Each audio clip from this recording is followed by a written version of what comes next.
دوران عزیز، امروز 26 می سال 2025 قرار دارم در بوی خودم شهر نوحه ورزوب دهه چورباغ درباره یک کسله انگور به شما گفته میگذارم.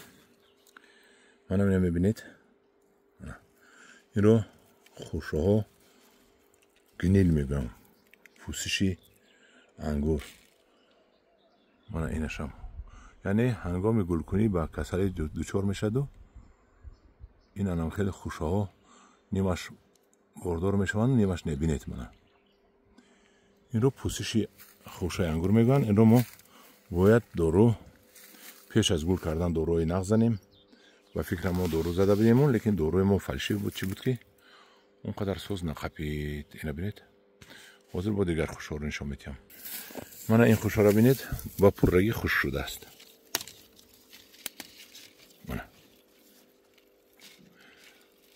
هم خیلی میکنید میشکند. من این یکی از کسلی های پوسش انگور است که باید ما در زمستان این رو کار کرد کنیم با مویه بردوسی، با در ترسون زوده آمیخته آهک و انا بینید آمیخته آهک و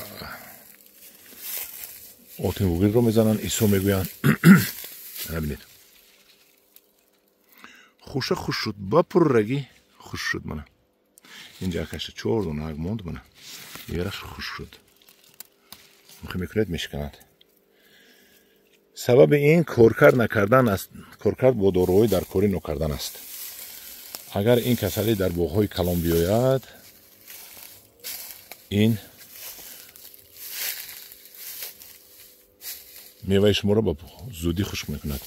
با هر گونه انگور رو نمیقپد. من اینجا یک انگور سیاه داریم، زهرباری تروش.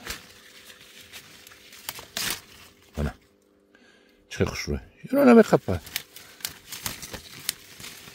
من این در درون جنگل این رو نقپیده است. نبینید این جنگل رو باید تازه کنیم. نبینید چه خوشروی.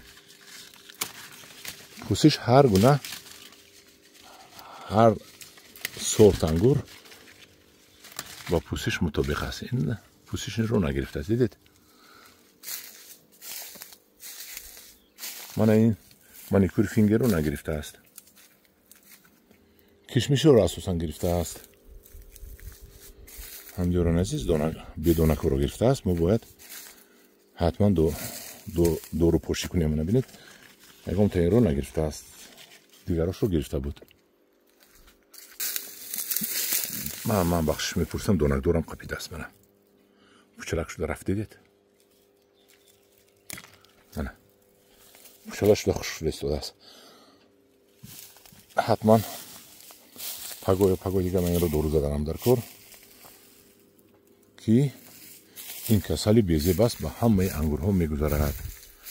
انا همدوران عزیز، این بود یک نوار درباره کسلی پوسش خوشه، خوش شدن خوشه انگور در زمان سبز بودنش. من اینو نقد حتما پگا باران دودگی پگای دیگه دور میزنیم. در پناه خدا باشید.